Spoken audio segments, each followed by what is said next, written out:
Balan and you're watching Exposed India. Team India के सलामी बल्लेबाज शिखर धवन ने अपनी पत्नी आयशा मुखर्जी से तलाक ले लिया है। इंस्टाग्राम अकाउंट पर एक भावुक पोस्ट के साथ आयशा ने खुद इसका खुलासा किया है। इसलिए धवन ने अभी तक इसे लेकर फिलहाल चुप्पी साध रखी है। दोनों ने अक्टूबर 2012 में शादी रचाई थी और करीब 9 साल दोनों साथ रहे।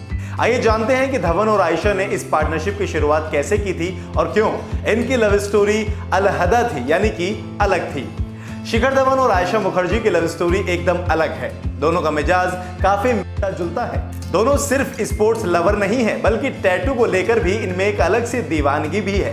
क्रिकेट की दुनिया में गब्बर जहां एक बड़ा सितारा है, तो वहीं आयशा भी एक किक बॉक्सर रह चुकी हैं। अब बताते हैं आपको कि आखिर आयशा मुखर्जी हैं कौन। दरअसल आयशा का जन्म पश्चिम बंगाल में हुआ था। वो एक एंग्लो इंडियन है। आयशा के पिता भारतीय थे और मां ब्रिटिश मूल की थी। आयशा की उम्र उस वक्त सिर्फ 8 साल थी जब उनका परिवार ऑस्ट्रेलिया चला गया था।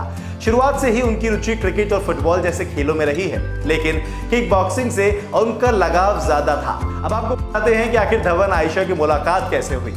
धवन की आयशा से मुलाकात इंटरनेट के जरिए हुई थी। शिखर अपनी फेसबुक फीड को स्क्रॉल कर रहे थे और अचानक आयशा की तस्वीर दिखी। धवन एक ही नजर में उनकी खूबसूरती पर फिदा हो गए। दिलचस्प बात यह थी कि स्पिन गेंदबाज हरभजन सिंह धवन और आयशा के म्यूचुअल फ्रेंड थे। रिश्ते के लिए पहले हाथ धवन ने ही बढ़ाया था। उन्होंने फेसबुक पर आयशा को रिक्वेस्ट भेजी थी, जो उन्होंने एक्सेप्ट भी कर ली थी। फेसबुक पर चैटिंग के बाद दोनों गहरे दोस्त बन गए और उनकी यही दोस्ती प्यार में तब्दील भी हो गई। ना उम्र की सीमा हो, जब इंसान को किसी से इश्क हो जाए तो उम्र महज एक नंबर बनकर रह जाती है। धवन आयशा की लव स्टोरी में भी कुछ ऐसा ही था। बहुत कम लोग जानते हैं कि आयशा मुखर्जी उम्र में शिखर धवन से 10 साल बड़ी हैं, लेकिन धवन के लिए आयशा किसी बेस्ट फ्रेंड से कम नहीं थी। प्यार की राह में दोनों कई चीजें एक्सप्लोर करना चाहते थे। परिवार राजी नहीं था। जी हाँ, ये भी एक बड़ी बात थी इन दोनों की रिलेशनशिप के भीतर। जब धवन ने अपने परिवार को आयशा के बारे में बताया तो उनके परिवार वालों ने इस रिश्ते से इनकार कर दिया और वो बिल्कुल खुश नहीं थे। उम्र में 10 साल बड़ी एक तलाकशुदा महिला के साथ अपने घर वालों को राजी करना धवन के लिए आसान काम नहीं था।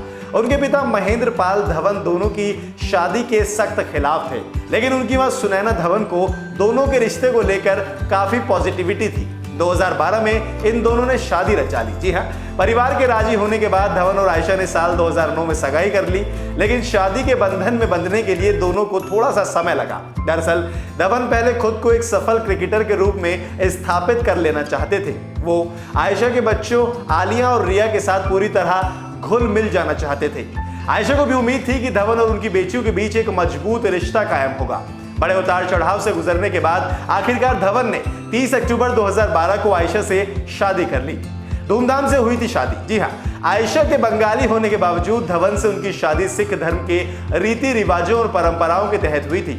अपने साथी खिलाड़ी की शादी में टीम इंडिया के कई दिग्गज क्रिकेटर भी पहुंचे थे, जिनमें विराट कोहली का नाम भी शामिल है।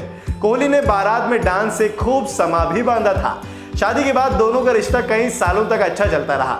एक बार इंटरव्यू के दौरान धवन से ये पूछा भी गया था कि क्या कभी उन्हें आयशा की 2 बेटियों से कोई परेशानी या कोई दिक्कत हुई है। तब धवन ने कहा था कि मुझे इससे कभी भी कोई भी परेशानी नहीं हुई। जो चीज कुदरत से होती है वो एकदम आपकी जिंदगी में ढल जाती है। मेरी किस्मत में थी मेरी 2 बेटियां, तो वो एकदम से मेरी जिंदगी में आ गई। आज वो जिस तरह से मुझे प्यार करती हैं, मैं खुद को बड़ा भाग्यशाली समझता हूँ। धवन आयशा का बेटा। अब इसकी बात करते हैं कि आखिर जो तीसरा बेटा आयशा से पैदा हुआ वो जो धवन का था।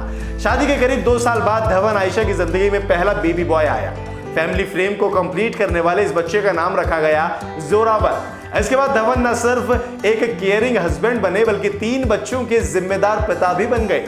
आयशा की बड़ी बेटी आले की उम्र 20 साल है और वो धवन यानी कि 35 साल से सिर्फ 15 साल छोटी है। इसके बाद रिया जो कि 15 साल की है और जोरावर जो कि 6 साल के हैं। अब बात तलाक पर आती है। आयशा ने हाल ही में अपने एक इंस्टाग्राम पोस्ट में धवन से तलाक का जिक्र किया। ये पोस्ट बताती है कि दोनों के बीच सब कुछ ठीक नहीं चल रहा था। शायद दोनों अब पहले की तरह साथ खुश नहीं रहते थे। यहाँ तक कि एक दूसरे को सोशल मीडिया पर भी दोनों अनफॉलो कर चुके थे।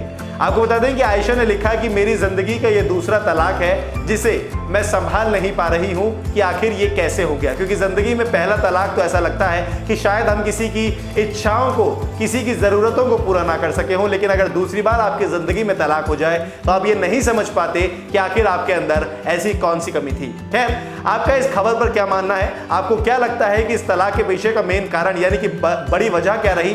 हमें कमेंट करके जरूर बताइए और जुड़े रहिए और बने रहिए एक्सपोज इंडिया के साथ। नमस्कार।